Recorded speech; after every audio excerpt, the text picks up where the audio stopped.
नमस्कार, स्वागत है आप सभी का व्यूज हाइलाइट्स में। शुरुआत करेंगे खबरों का सिलसिला। मैं हूं गरिमा रितेश। राज्य सरकार की गाइडलाइंस और जिला प्रशासन के आदेश के बाद अब 7 बजे बाद से संचालित हो सकेंगी सभी दुकानें। इस मामले को लेकर होटल एसोसिएशन और हलवाई एसोसिएशन ने जिला प्रशासन का आभार प्रकट किया है। होटल एसोसिएशन से जुड़े हुए प्रेम पवित्र भोजनालय के डायरेक्टर ललित बेनीवाल ने कहा कि ये एक सराहनीय कदम है। अब जबकि कोरोना संक्रमण कम हो रहा है, ऐसे में बाजार को सुचारू पटरी पर लाने के लिए एक अच्छा प्रयास है। इधर हलवाई एसोसिएशन से जुड़े हुए अभिषेक तनेजा ने माध्यम टीवी को बताया कि 7 बजे बाद बाजार खोले जाने की प्रक्रिया का पूरा व्यापारिक संगठन और हलवाई एसोसिएशन स्वागत करता है। अब आगामी समय में शनिवार को किए जाने वाले बंद को भी जिला प्रशासन निरस्त करे और पहले की तरह व्यापारी स्वेच्छा से बंद करें, ऐसी व्यवस्था करे। कोविड का संक्रमण कम होने की वजह से सरकार और प्रशासन ने जो 7 बजे बाद का जो खोलने का किया है, एक सराहनीय कार्य है और सरकार को बहुत बहुत धन्यवाद। और अब शनिवार को जो बंद करने का है, उससे भी जो संक्रमण कम है, तो शनिवार भी अगर ये ओपन हो तो टूरिस्ट के लिए और आम लोगों के लिए बहुत अच्छा होगा। जिला प्रशासन आदरणीय कलेक्टर साहब का हम हलवाई एसोसिएशन की तरफ से धन्यवाद ज्ञापित करना चाहते हैं, जिन्होंने 7 बजे बाद जो बाजार था उससे हलवाई एसोसिएशन और होटल एसोसिएशन का जो व्यापार था वो काफी प्रभावित हो रहा था, जिसको सुचारू रूप से 7 बजे बाद चालू करने से अब व्यापार की जो गतिविधियां हैं वापस से पुनः ही उसी रूप में आ जाएंगी जैसे वो पहले कोरोना काल से पहले सुचारू होती थी। और आदरणीय कलेक्टर साहब, जिला प्रशासन और राज्य सरकार से हम ये भी निवेदन करना चाहते हैं, जो शनिवार को जो बाजार का जो उन्होंने अभी लॉकडाउन रखा हुआ है, वो हर व्यापारी से ये अपनी स्वेच्छा से शनिवार को छोड़कर इतवार या मंगलवार जो भी अपना व्यापारी अपना बंद रखना चाहे उसकी स्वेच्छा से रख सकता है। कोरोना महामारी के चलते लंबे समय तक बंद पड़े कोचिंग इंस्टीट्यूट और स्कूल फिर से संचालित होने लगे हैं। ऐसे में कोरोना गाइडलाइंस की पालना ठीक से हो रही है या नहीं, इसका निरीक्षण करने के लिए बुधवार को नगर परिषद आयुक्त सोहन सिंह नरूका औचक निरीक्षण पर निकले, जहां उन्होंने राजस्थान इंस्टीट्यूट सहित अन्य संस्थाओं पर निरीक्षण किया। इस दौरान नगर परिषद आयुक्त सोहन सिंह नरूका ने मीडिया को बताया कि कोविड गाइडलाइंस की पालना करना सभी कोचिंग संचालकों का दायित्व है, इसकी पालना लगातार कराते रहें। पालना के लिए आपने देखा, निरीक्षण भी किया इंस्टीट्यूट का, किस तरीके से आपने इनको और निर्देशित किया, किस तरीके से संचालित करें? राज्य सरकार के आदेशानुसार अब उच्च शिक्षण संस्थान और कोचिंग सेंटर्स खुलने के आदेश हो गए हैं। इसी चूंकि खुलने के साथ ही हमें कोविड गाइडलाइन की जो पालन करनी है, उनके अकॉर्डिंग जो कोचिंग संस्थान है और शिक्षण संस्थान है उनमें भी इसकी पालना करवाया जाना सुनिश्चित करना है। इसी को ध्यान में रखते हुए मैंने आज एक कोचिंग संस्थान का निरीक्षण किया और उस कोचिंग संस्थान में मैंने देखा कि प्रॉपर सैनिटाइजेशन की प्रॉपर व्यवस्था की गई थी और सोशल डिस्टेंसिंग के अकॉर्डिंग क्लासेस चल रही थी। यहाँ की जो व्यवस्थाएं हैं लगभग पर्याप्त कोविड गाइडलाइन को फॉलो करते हुए और संतोषजनक पाई गई। कोरोना महामारी के दौर से गुजरने के बाद अब स्कूल और कोचिंग खुलने लगे हैं। ऐसे में शहर के मन्नी का बड़ का ये नजारा है, जहां बड़ी संख्या में लोग किताब कॉपियां खरीदने पहुंच रहे हैं। इतनी भीड़ होने के बाद यहां भी प्रोटोकॉल का कोई ध्यान नहीं रखा जा रहा। मामले को लेकर शहर के जागरूक लोगों का कहना है कि इस तरह की गलतियां एक बार फिर से हमें संक्रमण के दौर में वापस ला सकती हैं। वहीं बुधवार को शहर के मनी के बड़ पर पुस्तक विक्रेताओं के खिलाफ एक पब्लिकेशन की शिकायत पर पुलिस ने कार्रवाई करते हुए वहां से नकली और फर्जी पुस्तकों को जब्त किया। इसके विरोध में पुस्तक विक्रेताओं ने बाजार बंद कर पुलिस प्रशासन के खिलाफ हंगामा खड़ा कर दिया। सूचना पाते ही मौके पर अतिरिक्त पुलिस अधीक्षक मुख्यालय सरिता सिंह पहुंची, जहां दुकानदारों से बातचीत कर उन्हें समझाइश की गई। सर कि उन्होंने ऐसा कोई सूचना उनके पास आई कि डुप्लीकेट किताब बाजार में बिक रही है, ऐसा कुछ नहीं है। जबरदस्ती उन्होंने यहाँ सर्च वारंट किया, बिना किसी को सूचना दिए, बिना कुछ बताए और ज़बरदस्ती घुस गए। इतने भीड़ में घुस गए, कई लोगों के पैसे हमारे दुकानदारों के भाइयों के रह गए ग्राहकों से लेने। अब तबरी सी मच गई। आप डुप्लीकेट किताब है तो आप लो, उसकी रिसिप्ट दो, हमें रिसिप्ट ही नहीं दी और किताब भी ले गए और आप दुकानदार को चोर बता रहे, बोलता है तो उसको कहते बंद कर देंगे, आपको राजकाज में बाजार का केस लगा देंगे, आप सबके मोबाइल खोस लिए, सबके गोदाम की चाबी मांग ली। ये कोई तरीका अच्छा नहीं है। आप डुप्लीकेट किताबें ऊपर से आ रही है तो आप उसको ऊपर से रोको ना, नीचे छोटे दुकानों पे कार्रवाई की? श्री हीरा बुक पे, भारत पुस्तक भंडार पे, मामोड़े स्टेशनरी पे, सुशील पुस्तक भंडार पे, करीब 8-10 दुकानदार और हैं, उन पे भी किए। इसको रिजॉल्व कर दिया गया, आगे बात करके इसको रिजॉल्व करेंगे। तो अभी व्यापारियों ने कुछ विरोध जताया था हमने। विरोध कार्रवाई के तरीके पे विरोध जताया था, सुन लिया गया, उसका भी विचार विमर्श करके इनका निदान भी कर दिया गया। तो अभी कार्रवाई में क्या मिला? कार्रवाई में तो वो अभी जो मेरा पता नहीं है, मैडम कार्रवाई करके गए हैं तो पता करके आपको बता दें। 32वें राष्ट्रीय सड़क सुरक्षा माह के अंतर्गत बुधवार को तीसरे दिन यातायात पुलिस ने वाहन चालकों को रोड सेफ्टी के नियमों को बताया। शहर के विभिन्न चौराहों पर दिन भर चली कार्यवाही में लगभग 150 से ज्यादा चालान कर बाकी लोगों को समझाइश की गई। यातायात पुलिस के सहायक उप निरीक्षक रामेश्वर सिंह ने माध्यम टीवी को बताया कि हर दिन लगभग 150 कार्रवाई यातायात पुलिस की ओर से की जा रही है। इसके साथ ही लोगों को समझाकर यातायात नियमों की पालना करने का आह्वान किया जा रहा है और ये पूरे महीने चलने वाला एक अभियान है जिसमें लोगों को रोड सेफ्टी के नियमों के बारे में जागरूक करना ही यातायात पुलिस का मुख्य उद्देश्य है। 150 से 200 कार्रवाई पर डे की जा रही है। समझाइश भी की जा रही है कि आप हर तरह से मतलब लिखित में भी कर रहे हैं, उनको बैनर वगैरह भी दे रहे हैं जिस तरह से भी, और वैसे भी उनको समझाइश की जा रही है। आज तीसरा दिन है, फिर भी ज्यादा से ज्यादा कार्रवाई की जाकर ज्यादा से ज्यादा समझाइश की जा रही है। कार के चालान काटे जा रहे हैं। हाँ बिल्कुल, मुख्य रूप से सीट बेल्ट हुआ, हेलमेट हुआ, इनके चालान किए जा रहे हैं और हमारे जो हाईवे पर जो गाड़ियां लगा रखी हैं उसके स्पीड के भी चालान किए जा रहे हैं। अलवर जिले के सदर थाना क्षेत्र अंतर्गत किशोर में चल रहे आर्मी ट्रेनिंग सेंटर के अंदर ट्रैक्टर से काम कर रहे मजदूर की नीचे दबने से मौत हो गई। अन्य साथी मजदूरों द्वारा घायल को अलवर के राजीव गांधी सामान्य चिकित्सालय में भर्ती कराया गया, जहां इलाज के दौरान उसने दम तोड़ दिया। पुलिस का कहना है कि भूमाराम, जिसकी उम्र 46 साल है, किथूर में ट्रेनिंग सेंटर पर काम करने के लिए आया हुआ था। पुलिस ने शख्स का पोस्टमार्टम करा शव परिजनों को सौंप दिया है और मामले की जांच जारी है। अभी सूचना मिली सुबह 9 बजे के आसपास कि मोर्चरी के अंदर कोई डेड बॉडी रखी है। अब पता चला वारी शान से आके तो कि ये ट्रैक्टर चला रहा था, जिससे ढाल में ट्रैक्टर होने के कारण उसके ब्रेक नहीं लगे और ये ट्रैक्टर से कूद गया, ट्रैक्टर ही उसके ऊपर चढ़ गया। कौन सी जगह की घटना है? ये घटना कहीं किथूर में जो अपना ट्रेनिंग सेंटर का काम चल रहा है वहाँ की बता रहे। नाम पता है? कहाँ का रहने वाला है? नाम भूमाराम, पुत्र चोखाराम, जाति सैनी, उम्र 46 साल, नानू वाली बावड़ी, खेतड़ी झुंझुनू, राजस्थान का रहने वाला बताया। पोस्टमार्टम करवा रहे हैं अभी डॉक्टर साहब। ये कोई किथूर के अंदर अपना ट्रेनिंग सेंटर का काम चल रहा है वहाँ पे। अब इतना तो मेरी जानकारी नहीं, मैं मौके पे नहीं गया था। बाकी ये जो रूपचंद ऐसा ही। स्थानीय पुलिस ने दुकान में गले के पास रखी नकदी चुरा कर ले जाने के मामले में 2 जनों को गिरफ्तार किया है। थानाधिकारी हरि सिंह ने बताया कि गढ़ निवासी जयराम यादव ने रिपोर्ट पेश कर बताया कि वो खुद की दुकान पर बैठा हुआ था, तभी 2 जने गेट बनवाने को लेकर ग्राहक बनकर आए। गले में 29,000 रुपए थे, जो कि मौका देखकर गले में से रुपए पार कर फरार हो गए। पुलिस ने मुकदमा दर्ज कर आरोपियों की तलाश शुरू की। मुखबिर की सूचना से बरखेड़ा निवासी नरेंद्र और खेडली पिछनौत निवासी गुलाब को गिरफ्तार किया गया। दोनों से चुराई गई रकम भी बरामद की गई। थानाधिकारी ने बताया कि दोनों आरोपी दुकानदारों और एटीएम से भी ठगी करने के आदी हैं। इनके खिलाफ मालाखेड़ा और अरावली विहार थाने में पहले से कई मामले दर्ज हैं।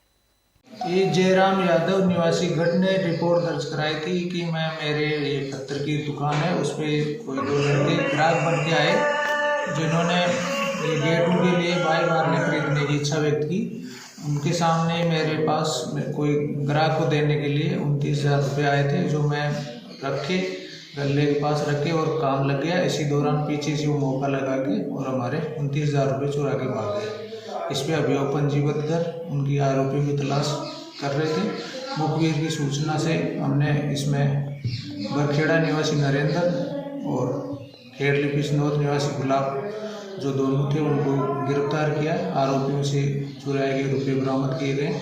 ये आरोपी दुकानदारों से एटीएम के जरिए ठगी करने के भी आदी हैं। इनके मालाखेड़ा और अरावली विहार में मुकदमे हैं, जिनमें बातचीत चल रही है।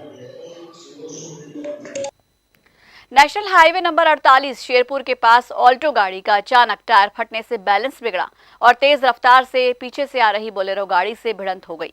लेकिन गनीमत रही कि कोई जनहानि नहीं हुई। ऑल्टो में 4 लोग सवार थे और बोलेरो में 5 से 6 लोग थे। ऑल्टो में सवार लोगों को हल्की चोट आई, जिन्हें बहरोड के समान अस्पताल में भर्ती कराया गया। बुधवार को रोडवेज के राजस्व को नुकसान पहुंचाने वाली निजी बस अवैध बस सवारियां लेने के लिए अलवर बस स्टैंड पहुंची। इस बस के परिचालक चोरी छिपे दिल्ली की सवारियों को निजी वाहन में बिठा रहे थे। इस बात की खबर रोडवेज कर्मियों को मिलने पर उन्होंने इसकी सूचना अलवर आरटीओ को और निगम प्रबंधन को दी। अलवर आरटीओ ने मामले की गंभीरता को देखते हुए बस स्टैंड पहुंचकर अवैध वाहनों पर कार्रवाई करते हुए उक्त वाहन को सीज कर मत्स्य नगरागार कार्यशाला में भेज दिया। राजस्थान रोडवेज के सेवानिवृत्त तेजपाल सैनी ने बताया कि निजी बसों से राजस्थान रोडवेज को खासी हानि हो रही है। ऐसे में निजी बसों के विरुद्ध कार्रवाई करते हुए बस को जब्त किया गया है। ये एक सराहनीय प्रयास है ताकि रोडवेज के राजस्व की हानि को बचाया जा सके।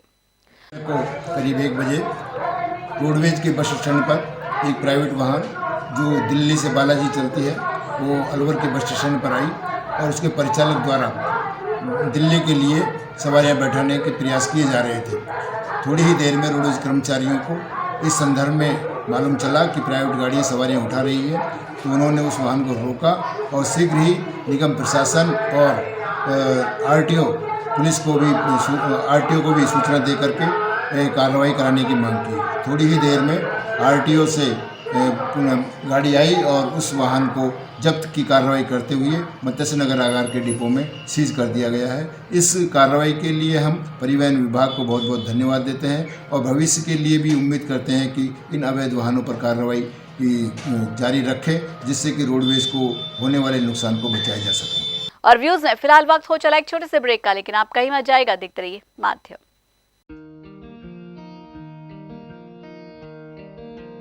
आप सभी अपने इन्वेस्टमेंट्स बचा के रखिए, क्योंकि त्रिहान होम डेवलपर्स अलवर की सबसे बड़ी सोसाइटी अपना घर शालीमार बनाने के बाद अब लेकर आ रहे हैं आपके लिए लग्जरी फ्लैट्स। इसलिए कुछ दिन रुकिए और लग्जरी फ्लैट्स के साथ अपनी नई जीवन शैली की कीजिए शुरुआत। ज्यादा जानकारी के लिए संपर्क करें।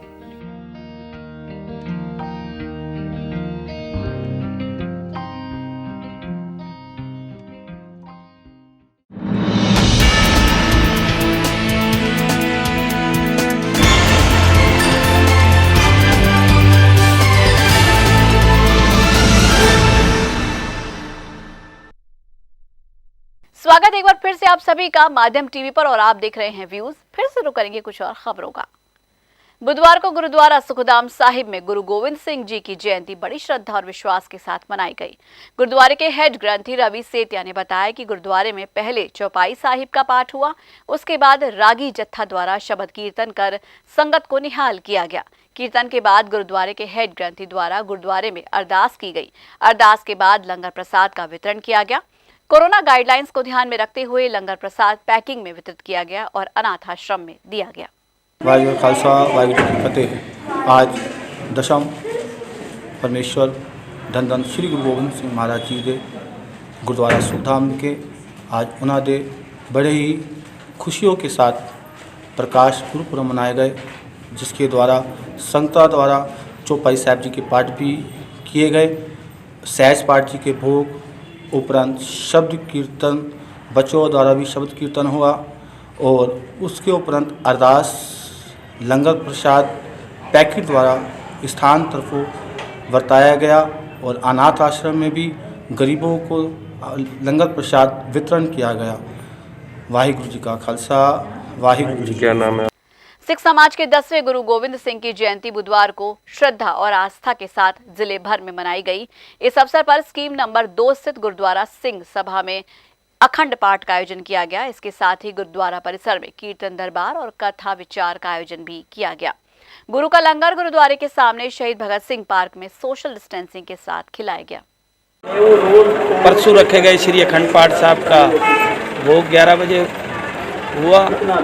उसके उपरांत बीबी राजेंद्र कौर ने कीर्तन शब्द का गायन किया। उसके उपरांत भाई साहब भाई हरप्रीत सिंह जी ने कीर्तन शब्द का गायन किया। इस समय अब मास्टर सुरजीत सिंह जी कथा से संगतों को निहाल कर रहे हैं। इनके बाद भाई साहब भाई रंजीत सिंह जी कथा विचारों से संगतों को निहाल कराएंगे। और आज जो कि लंगर पिछले 1 वर्ष से बंद पड़ा था, आज शुरू हुआ है और इस समय संगतें कोरोना गाइडलाइन की पालना को करते हुए दूरी सोशल डिस्टेंसिंग पर बैठकर लंगर प्राप्त कर रही है और गुरु घर की खुशियां प्राप्त कर रही है। अलवर जिला कांग्रेस पार्टी के पदाधिकारी और कार्यकर्ताओं ने कल शाम नंगली चौराहे पर अलवर जिले में ईएसआईसी मेडिकल कॉलेज को मान्यता मिलने की खुशी में मिठाई बांटी और पूर्व केंद्रीय मंत्री भंवर जितेंद्र सिंह का आभार व्यक्त किया। जिलाध्यक्ष योगेश मिश्रा ने बताया कि भंवर जितेंद्र सिंह के प्रयासों से अलवर उद्योग नगर इलाके में ईएसआईसी मेडिकल कॉलेज स्वीकृत हुआ। अखिल भारतीय कांग्रेस कमेटी के महासचिव, असम के प्रभारी पूर्व केंद्रीय मंत्री सम्मान्य भंवर जितेंद्र सिंह जी द्वारा ईएसआईसी मेडिकल कॉलेज स्वीकृत करा करके 1000 करोड़ रुपए की लागत से यहाँ भवन बनाया गया था 8 मंजिला। 23 बिल्डिंग बनाई गई थी और वो पिछले लगभग 8-10 साल से उस बिल्डिंग की दशा खराब हो रही थी। आज कल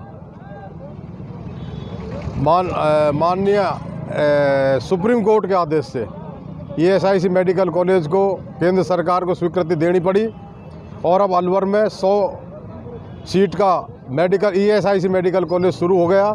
उसके शुरू होने से वहाँ पर डॉक्टर्स आएंगे, रिसर्च सेंटर खुलेंगे और हम अब हमारी राजस्थान सरकार से मांग करेंगे कि यहाँ पर उसी बिल्डिंग में कंपाउंडरों का एक ट्रेनिंग कॉलेज, नर्सिंग कॉलेज खोलें और आपके जीएनएम, एएनएम, पैरामेडिकल, फार्मेसी, तो धीरे धीरे अलवर को मेडिकल के क्षेत्र में बहुत राहत मिलेगी। इसके लिए कांग्रेस पार्टी अलवर जिले की पूरी भंवर जितेंद्र सिंह का आभार व्यक्त करती है, उनको धन्यवाद देती है कि उनके अथक प्रयास से अलवर में ये शुभ कार्य हो पाया। गोविंदगढ़ मेवात में मंगलवार रात को पुलिस को सूचना मिली कि जालूकी की तरफ से पिकअप में गोवंश को गौ तस्करी के लिए ले जाया जा रहा है और जालूकी रोड पर पिकअप के टायर फट जाने के कारण गाड़ी को छोड़कर गौ तस्कर फरार हो गए। उक्त सूचना के आधार पर गोविंदगढ़ पुलिस जालूकी के रास्ते पहुंची, जहां पर उन्होंने पिकअप गाड़ी जालूकी रोड पर खड़ी मिली, जिसकी तलाशी ली तो उसमें 3 गाय और 1 बछड़ा ठूंस कर भरे हुए मिले। पुलिस ने गौवंश को गाड़ी से उतारकर जय श्री स्थित श्री कृष्ण गौशाला भिजवा दिया और पिकअप को जब्त कर गौ तस्करों के खिलाफ मामला दर्ज कर लिया। अलवर शहर कोतवाली थाना पुलिस ने कई महीनों से फरार चल रहे स्थायी वारंटी 2 लोगों को गिरफ्तार किया है, जिनमें से मीनू उर्फ महेश वासुदेव, जिसकी उम्र 44 साल है, जिसको कि रति के कुएं से गिरफ्तार किया गया। इस शख्स पर स्थायी वारंट के दौरान इसे गिरफ्तार किया गया, जबकि दूसरा व्यक्ति संजय उम्र 35 साल रेलवे स्टेशन फतेह सिंह के गुम्मद के पास थाना शिवाजी पार्क से गिरफ्तार किया गया। ये दोनों व्यक्ति काफी सालों से फरार चल रहे थे। अदालत से स्थायी वारंट के बाद इन लोगों को गिरफ्तार किया गया। हाँ, मीनू उर्फ महेश वासुदेव सिंधी उम्र 44 साल, रत्ती का कुआ अलवर, ये स्थायी वारंटी था, जिसको स्थायी वारंट के दरमियान गिरफ्तार किया गया है। और संजय सनो फूला गुजर उम्र 35 साल, रेलवे स्टेशन फतेह सिंह के गुम्बद के पास थाना शिवाजी पार्क को स्थायी वारंट के में गिरफ्तार किया गया है। अलवर शहर कोतवाली थाना इलाके में कल पुलिस ने नाकेबंदी के दौरान 2 युवकों को आते हुए रोककर चेक किया, जिनके पास से एक मोटरसाइकिल और 315 का देसी कट्टा बरामद हुआ। पुलिस ने उनसे गहनता से पूछताछ की तो पता चला कि बाइक चोरी कर उस पर से नंबर प्लेट और चेचिस नंबर हटा दिए थे, जो कि कोतवाली थाना इलाके से ही चोरी की गई थी। मामले में 2 लोगों को गिरफ्तार किया गया है। ये कल नाकाबंदी के दौरान दो व्यक्तियों को आते हुए को रोक करके चेक किया गया, तो उनके पास एक मोटरसाइकिल व एक 315 का देसी कट्टा बरामद हुआ उनके कब्जे से। उनसे गहनता से पूछताछ की गई तो जो मोटरसाइकिल चुरा करके ले गए थे, वो मोटरसाइकिल नंबर प्लेट वगैरह हटा रखी है, इंजन नंबरों, चेचिस नंबरों को घिस रखे हैं। जो चोरी अपने यहीं से करना बताया गया है। और अभी चरण सिंह को शिवाजी पार्क थाने ने 6 तारीख को ही छूटा था। पहले देसी कट्टा हथियार रखने के उसमें जुर्म में पहले पकड़ा गया था। इनसे हमने पूछताछ किए थे, इनसे काफ़ी मोटरसाइकिलें बरामद होने की संभावना है। कई जगह से मोटरसाइकिल उठाने कबूल किया है। कोविड-19 से खतरा फिलहाल थमा नहीं है, इसलिए बिना मास्क लगाए घर से बाहर ना निकलें, क्योंकि 2 गज दूरी, मास्क है जरूरी। माध्यम टीवी आप सभी से यही गुजारिश करता है। कोरोना वायरस से बचाव ही उपचार है। तो आज के लिए व्यूज में बस इतना ही। अपने इलाके की हर खबर जानने के लिए आज ही अपने स्मार्टफोन पर YouTube चैनल से सब्सक्राइब कीजिए माध्यम टीवी और देखिए खबरों के साथ साथ मनोरंजन और हर तरह की जानकारी पाने के लिए रोचक कार्यक्रम। नमस्कार।